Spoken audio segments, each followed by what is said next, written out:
ونصلي ونسلم على سيدنا ومولانا محمد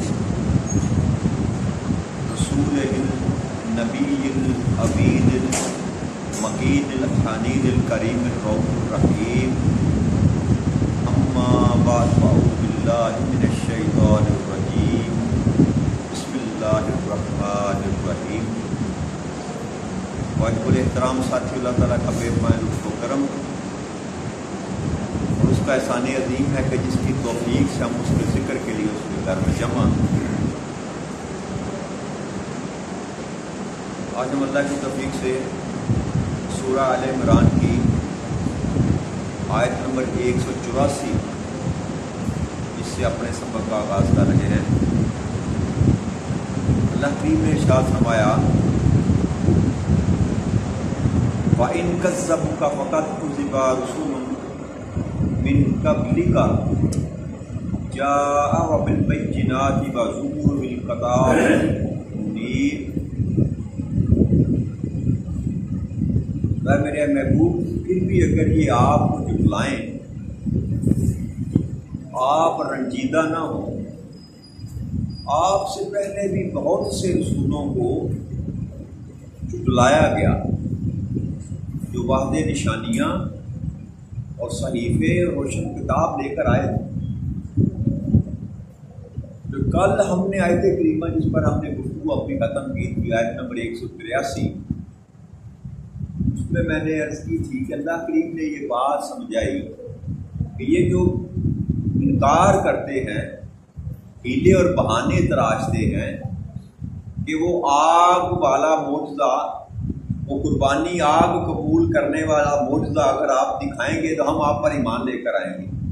اس کے جواب میں اللہ کریم نے یہ جواب دیا تھا کہ آپ سے پہلے بھی تو کئی رسول ایسے آئے دنیا میں جن کے پاس یہ معجزہ تھا، لیکن انہوں نے ان پر بھی ایمان نہ لے کر آئے، اور صرف یہ نہ کہ ان پر ایمان نہ لے کر آئے بلکہ ان کو شہید تک کر دیا۔ تو یہ جواب دینے کے بعد اللہ کے اپنے محبوب کو تسلی دے رہے، دلاسا دے رہے ہیں کہ میرے محبوب، یہ سارا کچھ جاننے بوجھنے کے باوجود بھی اگر پھر بھی یہ آپ کی بات کو نہ مانے تو آپ رنجیدہ خاطر نہ ہوں۔ آپ سے پہلے بھی یہ بہت سے رسولوں کے ساتھ یہ معاملہ کیا گیا، ان کے پاس واضح نشانیاں بھی تھیں، صحیفے بھی تھے، کتابیں بھی تھیں، تورات تھی، زبور تھی، انجیل تھی۔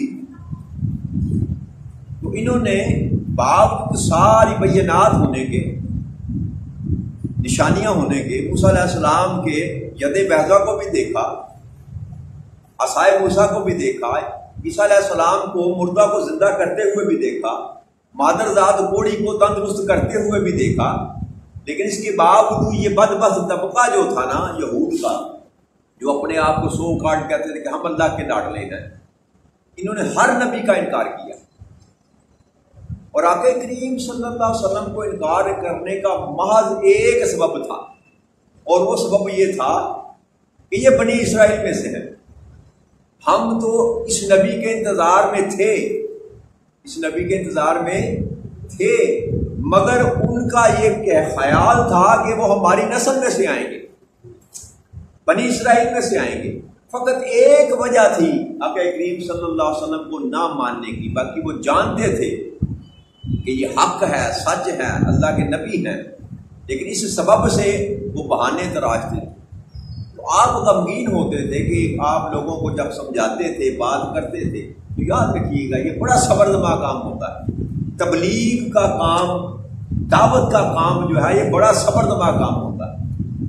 جو آدمی اس میں غصہ کر جانے والا ہو، تحمل نہ ہو، برداشت نہ ہو، وہ کبھی دعوت و تربیت کا کام کر ہی نہیں سکتا۔ اور یہاں تو بات اللہ کی جا رہی ہے، اور مقابلے میں شیطانی طاقتیں ہیں، اور ہر دور میں یاد رکھیے گا حق کے مقابلے میں باطل ہمیشہ طاقت میں ہوگا، ہر دور میں، کوئی بھی دور اٹھا کر دیکھ لیں، جو حق کی تعداد ہوتی ہے وہ ہمیشہ تھوڑی ہوتی ہے، لیکن اللہ حق کے ساتھ ہوتا ہے، اللہ حق کے ساتھ ہوتا ہے۔ تو اللہ اپنے محبوب کو تسلی دے رہے ہیں کہ یہ معاملہ فقط آپ کے ساتھ نہیں ہوا، آپ سے پہلے بھی سارے رسولوں کے ساتھ یہی معاملہ ہوتا رہا، اور کئی مقامات پر اللہ کریم نے اپنے محبوب کو اسی طرح تسلی دی، جیسے کہ سورہ احقاف میں اللہ نے فرمایا فاصبر کما صبر اولو العزم من الرسل ولا تستعجل لهم، آپ اسی طرح صبر کریں جس طرح آپ سے پہلے بڑے بڑے بزرگ جو رسول ہوئے ہیں انہوں نے صبر اختیار کیا۔ جب یہ اسی طرح جو بلاتے ہیں رسول، تو جب بات کرتے ہیں نا آپ، اور آپ کی بات کا وزن نہ کیا جائے بلکہ آپ کی بات کو ڈانٹ کیا جائے، آگے سے تمسخر اڑایا جائے، مذاق کیا جائے، تو انسان کے دل پر کچھ تو بیتتا ہے جی۔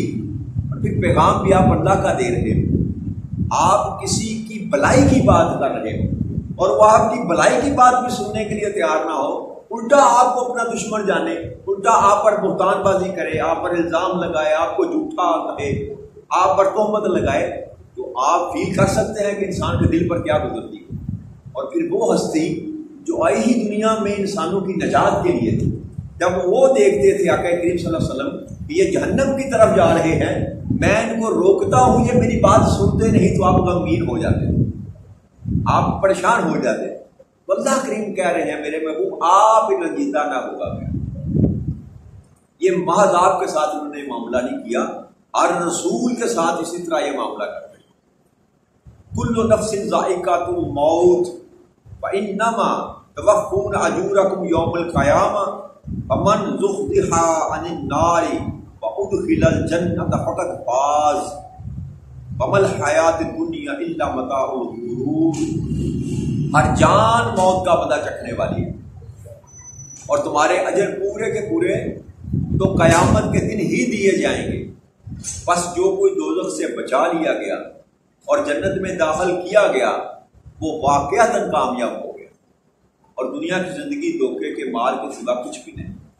یہ آیت کریمہ بھی، یہ سارا تسلسل وہ جو احد کے میدان میں جب مسلمانوں کو شکست ہوئی ہے، وہ شہید ہوئے، اور یہودوں اور منافقین کے جو تانے تھے نا، پہلے اللہ نے وہاں بات کی کہ اگر تم یہ سمجھتے ہو کہ موت سے تم بچ سکتے ہو تو بچ کر دکھاؤ۔ جو گھر میں بیٹھا ہے اس کو کیا موت نہیں آئے گی؟ موت آئے گی۔ یہ بھی اسی کا جواب ہے کہ جو دنیا میں آیا اس نے واپس جانا ہے۔ اگر یہ تم سمجھتے ہو کہ جو احد میں شہید کیے گئے ان کو تان کرتے کہ یہ ہماری بات مان لیتے، یہ جنگ میں نہ جاتے تو نہ مارے جاتے، تو کیا جو جنگ میں نہیں گئے انہوں نے مرنا نہیں ہے؟ اگر ایسی بات ہے تو تم موت سے بچ کر دکھاؤ۔ تو اللہ کریم نے یہ حقیقت سمجھائی کہ موت تو ہر بندے کو آنی ہے، تو وہ تو بڑے اجر والے ہیں جو اللہ کی راہ میں مارے گئے، شہید ہوئے، اللہ کے راستے میں مارے گئے۔ جو اللہ کے راستے میں نہیں ہے، مرنا دونوں نے بھی ہے، تو پھر اس موت پر غم کیا کرنا، اس موت پر پشیمانی کیا جو آئی اللہ کے راستے میں، جس کو اللہ کریم کہتے ہیں کہ وہ کامیاب ہو گئے، وہ زندہ ہیں، ان کو مردہ نہ کہو، میں ان کو رزق بھی دیتا ہوں، وہ کھاتے ہیں، وہ جنت میں سیریں کرتے ہیں، خوش و خرم ہے، مسرور میں خوشی میں رہتے ہیں۔ ایسی موت جو ہے اس پر باتیں کرنا، تان کرنا، تشریح کرنا کا کیا مقصد؟ جبکہ مرنا تو ہر ایک نے ہے۔ تو اللہ فرما رہے ہیں کہ اب جو اجر ہیں جو تم کام کر رہے ہو دنیا میں، وہ پورے کے پورے تمہیں قیامت کے دن دیے جائیں گے۔ اور ساتھ یہ فرمایا بس جو دوزخ سے بچا لیا گیا اور جنت میں داخل کیا گیا وہ واقعتاً کامیاب ہو گیا۔ اب یہاں اللہ کریم نے دو باتیں کی، ایک یہ کہ تمہارے اجر تو پورے کے پورے تمہیں قیامت کے دن ہی دیے جائیں گے، پورے کے پورے قیامت کے دن ہی دیے جائیں گے۔ اس کا مطلب یہ نہیں ہے کہ دنیا میں انسان کو اجر نہیں ملتا، دنیا میں انسان کو اجر نہیں ملتا، یا قیامت سے پہلے انسان کو اجر نہیں ملے گا، یا سزا و جزا کا معاملہ فیض قیامت کو ہی ہوگا نا۔ قیامت کو اللہ نے فرمایا کہ پورے کے پورے اجر جو ہے تم کو عطا کر دیے جائیں گے۔ لیکن دنیا میں بھی انسان کو ملتا ہے، دنیا میں بھی انسان کو ملتا ہے۔ اور یاد رکھیے کہ یہ فرق ہمیشہ کے لیے پلے باندھ دیجیے گا، ایمان والے کو، مومن کو دنیا میں کم ملتا ہے، دنیا میں کم ملتا ہے، آخرت میں زیادہ ملے گا۔ اور بے ایمان کو اور جو ایمان سے دور رہا اس کو دنیا میں زیادہ ملتا ہے، آخرت میں کچھ نہیں ملے گا۔ آخرت میں جو کچھ بھی دینا ہے رب کریم ان کو دنیا میں دے دیتا ہے۔ کیوں؟ کہ وہ طلب ہی دنیا کی کرتے ہیں، وہ طلب ہی دنیا کی کرتے ہیں۔ آقا کریم صلی اللہ علیہ وسلم نے فرمایا تھا نا کہ یہ جو دنیا ہے یہ ایمان والے کے لیے قید خانہ ہے، ایمان والے کے لیے قید خانہ ہے۔ تو اس دنیا کو ویسے ہی گزارنا چاہیے جیسے بندہ قید میں زندگی بسر کرتا ہے۔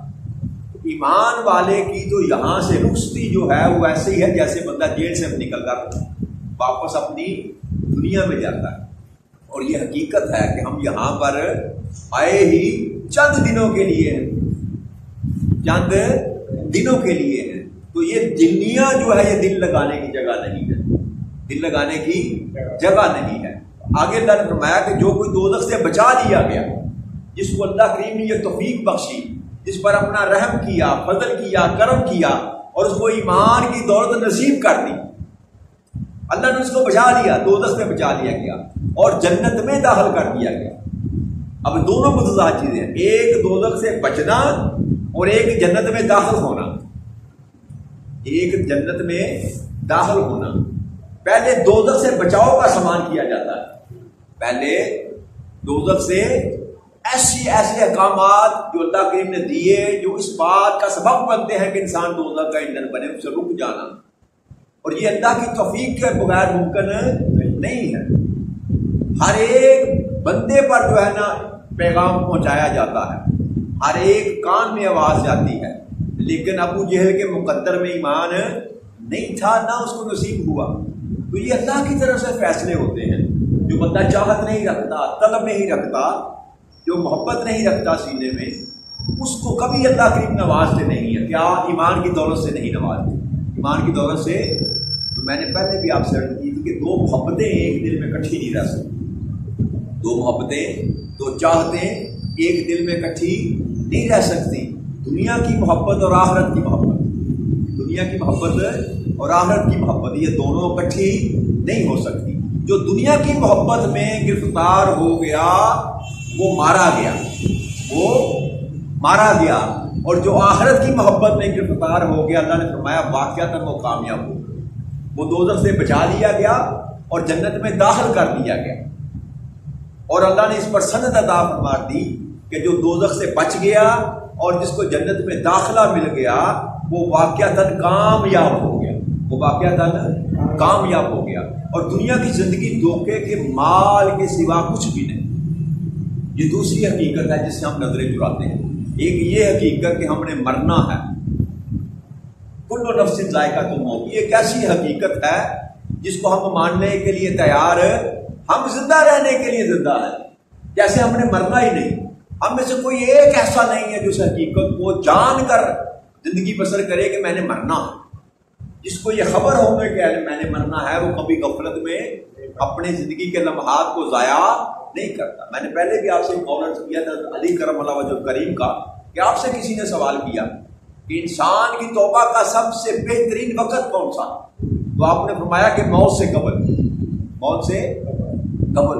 اس شخص نے کہا کہ موت کا تو پتہ ہی نہیں کب آ جانی ہے، تو آپ نے فرمایا کہ ہر لمحے کو اپنی موت کا لمحہ جان کر زندگی بسر کر۔ تو جس کو یہ پتا ہو کہ اگلے لمحے میں نے مر جانا ہے، اور یہ ایسی حقیقت ہے کہ جس کو جھٹلایا نہیں جا سکتا، اور سب سے زیادہ ہم نے اس کو اگنور کر رکھا۔ اپنی آنکھوں کے سامنے اٹھتے ہوئے جنازے دیکھتے ہیں، ماں کے پیٹ سے بچہ نکلتا ہے، مردہ نکل آتا ہے، دیکھتے ہیں کہ نہیں دیکھتے؟ پیدا ہوتا ہی مر جاتا ہے، دیکھتے ہیں کہ نہیں دیکھتے؟ کوئی 60 سال کا ہو کے مر گیا، کوئی جوانی میں چلا گیا، کوئی بڑھاپے کی عمر میں چلا گیا۔ تو یہ مسئلہ تو اس کے پاس ہے کہ کب کس نے جانا ہے۔ آپ کو مجھ کو یہ بات کا اس کا علم یا ادراک ہونا چاہیے کہ ہر لمحہ جو ہے میرا اگلا جو ہے وہ موت کا لمحہ ہو سکتا ہے، کیونکہ میرے پاس اس کا علم نہیں ہے۔ تو جس قدر انسان جلدی سے حقیقت کو سمجھ لے گا کہ ہر نفس نے موت کا مزہ چکھنا ہے، اس قدر جلدی انسان غفلت سے باہر آ جائے۔ اور دوسرا اللہ نے فرمایا کہ یہ جو زندگی تم گزار رہے ہو یہ دھوکے کے مال کے سوا کچھ نہیں۔ اگر تو زندگی آپ نے اللہ کی اطاعت میں بسر کی، اللہ کی اطاعت میں بسر کی، تو لاکھوں برس کی زندگی بھی تھوڑی ہے، لاکھوں برس کی زندگی بھی تھوڑی ہے۔ اور اگر آپ کی زندگی نافرمانی میں گزری تو ایک لمحے کی زندگی بھی باری، ایک لمحے کی زندگی بھی، یہ اس زندگی کے اللہ کی بات کر رہا ہے جو اللہ کی نافرمانی میں گزاری۔ یہ سراسر دھوکے کا مال ہے، سراسر دھوکے کا مال ہے جو ہم جمع کر رہے ہیں، جو ہم اکٹھا کر رہے ہیں، جس کے لیے انسان مارا مارا پھرتا ہے، جھوٹ بولتا ہے، مکر کرتا ہے، فریب کرتا ہے، دھوکہ دیتا ہے، جی بھائیوں کے ساتھ جھگڑا ہے، اولاد کے ساتھ جھگڑا ہے، رشتہ داروں کے ساتھ جھگڑا ہے، جداد پر جھگڑے ہیں، قتل ہو رہے ہیں، مارے جا رہے ہیں، کس کے لیے؟ اس مال کے لیے، جو مال سراسر دھوکا، جو آپ کے پاس رہنا نہیں، جو کبھی کسی کے پاس نہیں رہا۔ یہاں قارون بھی آئے، شداد بھی آئے، فرعون بھی آئے، کیا وہ ساتھ لے کر گیا؟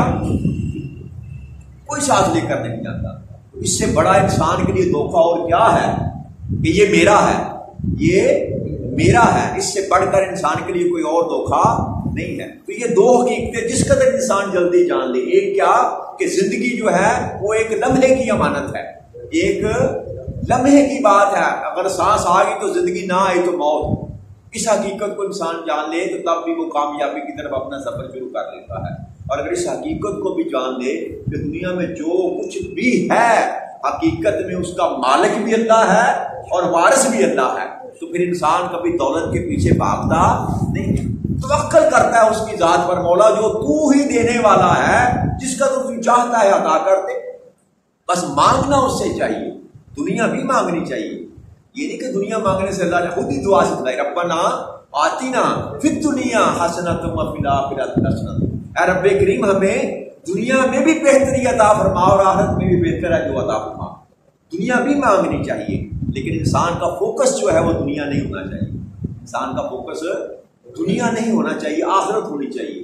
دنیا آٹومیٹکلی آپ کو ملتی چلی جائے گی۔ انسان کو اللہ نے پیدا کیا، دنیا میں بھیجا تو سارے اسباب اس کے ساتھ بندوبست کر کے بھیجا۔ اس کا رزق آقا کریم صلی اللہ علیہ وسلم نے فرمایا کہ 4 ماہ جب ہوتے ہیں نا ماں کے پیٹ میں انسان کے، تو اس کا رزق اس کا جو لکھ دیا جاتا ہے، اس کا جنتی ہونا جہنمی ہونا لکھ دیا جاتا ہے، حکم دیا جاتا ہے فرشتے کو کہ اب اس کے تقدیر لکھ کر لوح محفوظ میں رکھ دی جائے۔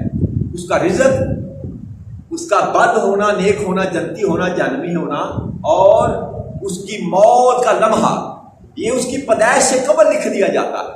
اس میں پریشانی والی کون سی بات؟ نہ کوئی آپ کا رزق آپ سے چھین سکتا ہے میرے دوستوں، اور نہ آپ کو اللہ کی مرضی کے بغیر کو عطا کر سکتا۔ جس قدر آپ اس بات پر مضبوط رہیں گے، توکل کریں گے کہ بندہ ہو خیر الرازقین، آپ سیدھے رستے پر آ جائیں گے، اس دولت کے چکر سے نکل جائیں گے، اور اس کامل یقین کے ساتھ جب زندگی بسر کریں گے تو وہی رزق جو آپ پر تنگ ہے اللہ کریم اس میں برکت ڈال جائے گا اور فراوانی ہو جائے گی۔ وہ ایک روٹی جس سے آپ کا پیٹ نہیں بھرتا وہ آپ کے لیے کافی ہو جائے گی۔ کیوں؟ برکت کہتے ہیں اس کو ہے کہ بڑھاوا دے دیتا ہے رب۔ تو سب سے ضروری بات یہ ہے کہ انسان اس دھوکے سے باہر نکلے کہ میں نے مرنا نہیں اور یہ مال میرا، یہ مال میرا۔ لا تبلغن فی اموالکم وانفسکم ولا تسمعن من الذین اوتوا الکتاب من قبلکم ومن الذین اشرکوا اذی کثیرا وان تصبروا وتتقوا فإن ذلک من عزم الامور۔ اللہ کی ارشاد فرماتے ہیں کہ اے مسلمانوں، تمہیں ضرور بالضرور تمہارے اموال اور تمہاری جانوں سے آزمایا جائے گا، تمہاری جانوں سے آزمایا جائے گا، اور تمہیں بہر صورت ان لوگوں سے جہنم جنہیں تم سے پہلے کتاب دی گئی تھی ان لوگوں سے جو مشرک ہیں بہت سے اذیت ناک تانے سننے ہوں گے، اور اگر تم صبر کرتے رہو، تقوی اختیار کیے رکھو تو یہ بڑی ہمت کے کاموں میں سے۔ اللہ کے یہاں شاہ فرمایا کہ اے ایمان والو، یہ تصور نہ کرنا کہ تمہیں ایسے ہی جنت میں داخل کر دیا جائے۔ وہ جو کہا نا کہ وہ فاز کامیاب ہو گئے، اور ساتھ یہ فرمایا کہ موت کا مزہ چکھنا ہے اور یہ دنیا جو ہے، یہ مال جو ہے دھوکا ہے۔ یہاں بھی وہ دونوں باتوں جو اللہ نے یہاں پر بیان فرمائی کہ اے انسان، اے ایمان والے انسان، یاد رکھ کہ اللہ کریم تمہیں ان دونوں باتوں میں آزمائے گا۔ تمہاری جان سے بھی آزمائے گا تمہیں، جو سب سے زیادہ انسان کو دین ہے، اور اس کے بعد جو مال جو تمہیں سب سے زیادہ دین ہے اس میں بھی تمہیں آزمائے گا، تم سے جان بھی مانگے گا، تم سے مال بھی مانگے گا۔ تو یہ ممکن نہیں ہے کہ انسان ایمان کا دعویٰ کرے اور رب کریم اس کی آزمائش نہ کرے، اور جس قدر انسان کا دعویٰ بڑا ہوتا ہے، یاد رکھیے گا، اس قدر اس کی آزمائش بھی بڑی ہوتی ہے۔ اور آزمائش جو آزمائش میں کامیاب ہو گیا بس وہی اللہ کا دوست ہوتا ہے، وہی اللہ کا دوست ہوتا ہے۔ تو اللہ فرماتے ہیں کہ باہر سے جن لوگوں نے تم سے پہلے کتاب دی گئی اور مشرق جو ہیں یہود و نصارہ اور مشرق، ان سے ہر صورت تمہیں اذیت ملے گی اور تانے بھی سننے ملیں گے، لیکن اگر تم صبر کرتے رہے گے تو تقوی اختیار کیے رکھو گے، ایک صبر کرو گے اور دوسرا تقوی اختیار کیے گے، رستہ نہ چھوڑو گے، پرہیزگاری کا رستہ نہ چھوڑو گے، تو یہ بڑے ہمت کے کاموں میں سے ہے۔ یہ کام مشکل، لیکن یہ اصل رستہ آقا کریم صلی اللہ علیہ وسلم کی زندگی کو پڑھ کر دیکھیں نا ذرا، سیرت کو، کیا کچھ نہیں آپ کے ساتھ کیا گیا۔ مکہ کی زندگی کو پڑھ کر دیکھیں، مدینہ کی زندگی کو پڑھ کر دیکھیں، کیا کچھ نہیں کیا لوگوں نے، لیکن آپ صبر کا مظاہرہ کرتے ہیں۔ آپ پر آپ خانہ حرم کعبہ میں آپ جب سجدے میں جاتے تھے تو جانور کی اوجری جو ہوتی ہے نا آپ کی پشت مبارک پر رکھ دی جاتی، گلیوں میں سے گزرتے تھے لوگ آوازیں نکالتے کستے تھے آپ پر، طائف کی وادی میں آپ پر پتھر مارے گئے، لہو لہان کیا گیا، آپ پر شیب ابی طالب میں 3 سال آپ کو قید کر دیا گیا، 3 سال کے لیے حکا پانی بند کر دیا گیا، اور ہر نبی کے ساتھ یہ معاملہ ہوا۔ لیکن یہ ہے اللہ کے ارشاد فرماتے ہیں کہ کامیابی کے لیے ضروری ہے کہ انسان کی آزمائش کی جائے، انسان کی آزمائش کے بغیر انسان کو انعام، اللہ نے خلیل اللہ کہا ابراہیم علیہ السلام کو کہ یہ میرا دوست ہے، آخری عمر میں اللہ کریم نے بیٹا دیا اسماعیل علیہ السلام جی، اور پہلی جب خواب آئی نا آپ کو تو آپ کو یہ نہیں کہا گیا کہ بیٹے کو قربان کرو نا، بس یہ خواب میں یہ بتایا گیا کہ جو تمہیں سب سے پیاری چیز ہے وہ میرے راستے میں قربان کر دے، میرے راستے میں قربان کر دے۔ تو ایک ہی بیٹا تھا، ایک ہی بیٹا تھا، اور بڑھاپے کی عمر میں جا کر ملا، تو اس کو بھی اللہ کے راستے میں قربان کرنے کے لیے تیار، خالی تیار نہ ہوئے، قربان کر دیا، قربان کر دیا۔ تو اسی طرح اللہ کریم جو ہے ہر بندے کو اس کے مقام کے مقابل جو ہے نظماتے ہیں۔ جس قدر انسان دوستی کا دعویٰ زیادہ کرتا ہے، جس قدر انسان اللہ کے ساتھ قرب کا دعویٰ زیادہ کرتا ہے، یاد رکھیے میرے دوستوں بھائیو، آزمائش بھی اس قدر سخت آئے گی۔ یہ نہیں ہے کہ اللہ کے ساتھ دوستی لگائی تو مزے ہی مزے، ہاں مزے آئیں گے لیکن یہاں نہیں، مزے وہاں ملیں گے، مزے وہاں ملیں گے۔ تو ایسے 2 محبتیں اکٹھی نہیں مل سکتی، ویسے 2 خوشیاں بھی اکٹھی نہیں مل سکتی۔ لہٰذا جو دنیا میں خوش رہنا چاہتا ہے وہ جان لے کہ اب آخرت میں پھر اس کو خوشی میسر نہیں آئے گی، اور جو چاہتا ہے کہ آخرت میں مجھے خوشی میسر آئے وہ دنیا میں تکلیفیں برداشت کرنے کے لیے تیار ہے۔ اور یہ ہو نہیں سکتا کہ آپ حق کے راستے پر ہوں اور آپ پر مصیبتیں نہ دیں، آپ سچ بیان کرنے والے ہوں لوگ آپ کو تانا نہ دیں، آپ حق کا ساتھ دینے والے ہیں تو لوگ آپ کو تکلیفیں نہ دیں، یہ ممکن ہی نہیں ہے، کیونکہ حق آزمائش کے بغیر ملتا ہی نہیں۔ لیکن ہمیں ثابت قدم رہنا ہے اگر ہم یہ چاہتے ہیں کہ اللہ کریم ہمارا خاتمہ جو ہے خیر پر کرے، اور جب دنیا سے اٹھ کر آخرت میں جائیں تو ہمیں سنگت ملے آقا کریم صلی اللہ علیہ وسلم کی اور آپ کے صحاب کی، ہمیں اسی پٹھی میں سے نکلنا، ہمیں حق کا ساتھ کبھی نہیں چھوڑنا، چاہے جتنی بھی مصیبتیں آ جائیں، رہنا ہمیں سیدھے راستے پر چاہیے، یہی کامیابی کا راستہ ہے، اس کے بغیر نجات ممکن نہیں۔ وما علینا الا البلاغ المبین۔ السلام علیکم ورحمۃ اللہ وبرکاتہ۔